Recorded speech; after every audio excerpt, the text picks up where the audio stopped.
Gentlemen, thank you so much for joining us. Gerald, I'll start with you. Obviously, this is something that scares everybody when you hear a report like this. How serious is this threat?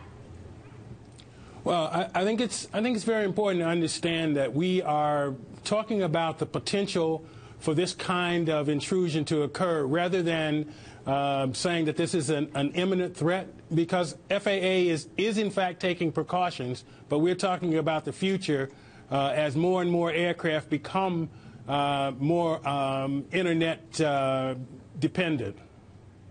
So how exactly does it work? It's basically if the plane's on cabin Wi-Fi, the passenger Wi-Fi is connected to the cockpit system, that's where you see the vulnerability? Well, as we described in the report, the example that we gave is that in the cabin, passengers have broadband available to them. They can upload a program onto their computer. If that program has malicious software in it, and again, this is important, if in fact the IP connection on the airport is able to connect with the cabin and the avionics, then you have that possibility. Right now, what happens is that there are firewalls that prevent that kind of incident occurring. But keeping in mind that firewalls are software too, and up to date, FAA has only some special rules for preventing this kind of thing. And we're pointing to the fact that, 10 years from now, when maybe 60–70% of the fleet will be like the new aircraft that we see today in terms of the Dreamliner or the A350, then there needs to be regulations and standards so that this does not become a special condition. Mark, you guys at the Chertoff Group are constantly examining threats like this. How concerned are you about something like this? How easy is this really to do? Well, I agree with Dr. Dillingham. The big issue is, as security professionals, we're concerned about technology touching each other. So obviously, there's a great concern when you think about the avionics of an airframe or the communications of an airplane being able to touch the same Wi-Fi or entertainment systems that the in-flight passengers use. And as Dr. Dillingham said, while they may be protected with firewalls or other security control devices, those devices are regularly defeated by bad guys. So we have to get better about thinking about building security into these controls at the design phase. And I posit that building security into the design of an aircraft is just as important as building safety and efficiency features into the aircraft. The world has changed now, and as things are more and more IP enabled, we have to think about this from a security perspective just as much as a safety perspective. Okay, planes that could be affected, the Boeing 787 Dreamliner, Airbus A350 and A380.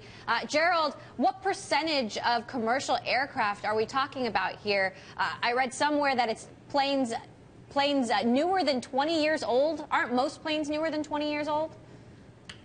No, I wouldn't go. We don't have a count, and I wouldn't say that most planes are newer than 20 years old. I would say that the fleet is being renewed, and that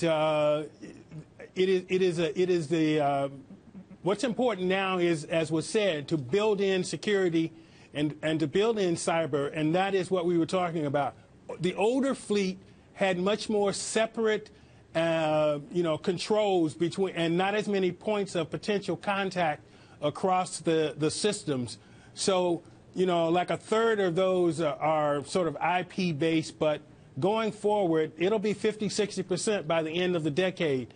And that was the point of our report, is not to cause concern among the flying public that this was an imminent danger as such, but to point out that cybersecurity challenges change every day, and FAA must, in fact, not only build security in, make sure that the manufacturers build security in, but constantly be monitoring it, because the threat changes every day, and you need to be one step ahead. And that was the basic point of our report. Still, in the worst case, you're saying that a hacker could commandeer the warning and navigation systems. Mark, you know, the worst case scenario, could a hacker bring a plane down? Could a hacker fly a plane into a building? Well, that certainly is a worst-case scenario, and, you know, I don't think anyone is predicting that. But that's certainly the concern that we have, is that we need to keep the controls separate, the systems separate, so that that potential does not exist. And, you know, when you think about this, when you have a Wi-Fi network connected on an aircraft, it's just like a Wi-Fi network connected anywhere else. And you know, you could have potentially have bad guys on an airplane that could compromise the Wi-Fi network on the airplane itself.